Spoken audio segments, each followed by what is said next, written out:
দর্শক বন্ধুরা, আপনারা দেখেন যে 1 ইঞ্চি পাইপ কেটে আর 4 ইঞ্চি পাইপ কেটে কিভাবে ফ্যান বানানো হয়েছে।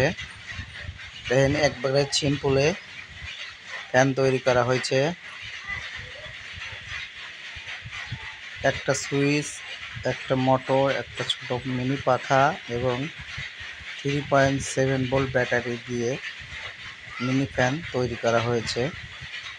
আপনারা ভিডিওটা দেখেন, যদি ভালো লাগে লাইক, কমেন্ট, শেয়ার এবং চ্যানেলটি সাবস্ক্রাইব করবেন। ধন্যবাদ।